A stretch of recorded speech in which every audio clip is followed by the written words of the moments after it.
दोस्तों 1950 से आज तक अलग राज्य बनाने का मुद्दा देश के किसी न किसी हिस्से में उठता ही रहता है, जिसके चलते भारत में राज्यों की संख्या 14 से बढ़कर 28 हो गई। वैसे तो स्टेट सेपरेशन पहले भाषा के आधार पर होता था, लेकिन बाद में इसमें नेचुरल रिसोर्सेज, कल्चर और एडमिनिस्ट्रेशन ऑब्स्टेकल जैसे फैक्टर भी शामिल किए गए। और यही वजह है कि आज भी महाराष्ट्र, उत्तर प्रदेश और नॉर्थ ईस्ट के कई स्टेट में अलग राज्य बनाने की मांग की जाती है। फिर चाहे वह असम में बोडोलैंड हो, नागालैंड में ग्रेटर नागालैंड, महाराष्ट्र में विदर्भ स्टेट हो, या फिर उत्तर प्रदेश को 5 हिस्सों में बांटने की बात हो।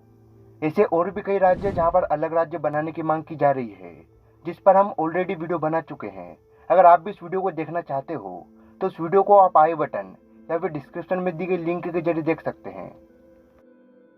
खैर दोस्तों, अब तक जिन भी स्टेट को रीऑर्गेनाइज कर कोई दूसरा नया राज्य बनाया गया है, उसके पीछे लॉजिक यही था कि अलग और एक छोटे राज्य में जहाँ एडमिनिस्ट्रेशन आसान होगा, तो वहीं दूसरी ओर लोकल कल्चर को भी प्रमोशन मिलेगा। इन ऑल उस स्टेट का डेवलपमेंट भी तेजी से होगा। लेकिन क्या किसी राज्य को बांटकर 2 से अधिक राज्य बनाने पर वो सभी चैलेंजेस खत्म हो जाएंगे जिनकी वजह से ये मांग की जा रही थी?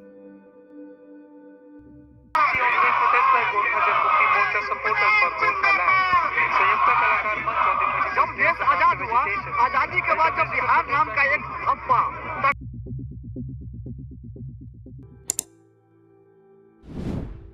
दोस्तों, देश में और नए छोटे राज्यों को बनाने से उस राज्य के डेवलपमेंट और एडमिनिस्ट्रेशन अच्छे होंगे। इसी बात के तर्ज पर साल 2000 में उत्तर प्रदेश, मध्य प्रदेश और बिहार से अलग कर उत्तराखंड, छत्तीसगढ़ और झारखंड जैसे नए राज्य बनाए गए। इसके बाद साल 2014 में सबसे दिलचस्प सेपरेशन तेलंगाना स्टेट बनाया गया आंध्र प्रदेश से अलग कर, जिनके परफॉर्मेंस और कंपैरिजन से हम इस बात का पता आसानी से लगा लेंगे कि भारत में छोटे राज्य सच में बेटर परफॉर्म करते हैं भारत के बड़े राज्यों के कंपैरिजन में, या ये महज एक पॉलिटिकल दाव है।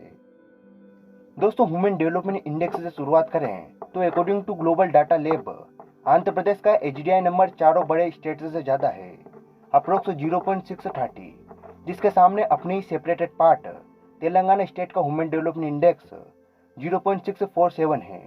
यानी कि तेलंगाना ह्यूमन डेवलपमेंट इंडेक्स के मामले में आंध्र प्रदेश से बेहतर पोजीशन पर है। हालांकि सिर्फ एक स्टेट के डाटा से ये साबित बिल्कुल भी नहीं होता कि छोटे राज्य अच्छे होते हैं और बड़े बेकार।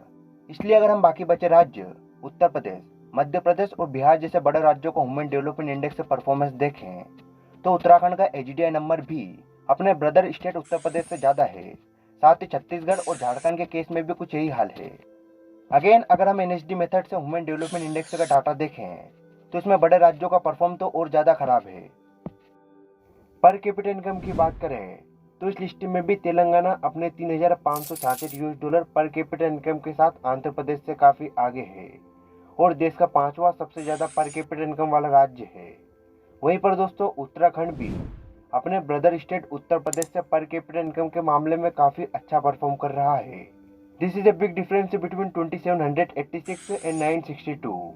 अगेन, झारखंड का पर कैपिटा इनकम भी $1107 के साथ अपने ब्रदर स्टेट बिहार के पर कैपिटा इनकम $625 से काफी ज्यादा है। हालांकि इसमें सिर्फ वो मध्य प्रदेश और छत्तीसगढ़ ही ऐसे 2 राज्य हैं जिनका पर कैपिटा इनकम तकरीबन सेम ही है।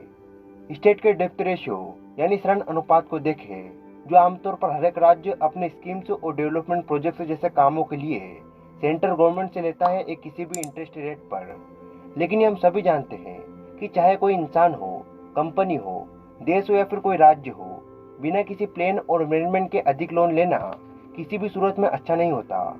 ठीक वैसे ही दोस्तों, भारत के कई ऐसे राज्य हैं जहां पर डेप्ट लगातार बढ़ रहा है। According to Forbes India report, देश में अरुणाचल प्रदेश और पंजाब जैसे राज्यों के ऊपर सबसे ज्यादा कर्ज है। इन राज्यों के ऊपर इतना ज्यादा कर्ज है कि इन राज्यों का डेप्ट टू जीडीपी रेशियो करीब 50% तक पहुंच चुका है। खैर, हम अपने चारों राज्य यूपी, उत्तराखंड, बिहार, झारखंड, मध्य प्रदेश, छत्तीसगढ़ और आंध्र प्रदेश और तेलंगाना के डेप्ट रेशियो की बात करें तो इसमें हकीकत और ज्यादा साफ दिखाई पड़ती है। बिहार का डेप्ट रेशियो चारों राज्यों में सबसे ज्यादा है। बिहार का डेप्ट टू जीडीपी रेशियो करीब 35.7% तक पहुंच चुका है, जो डेप्ट टू जीडीपी रेशियो के हिसाब से भारत का 7वां सबसे बड़ा राज्य है।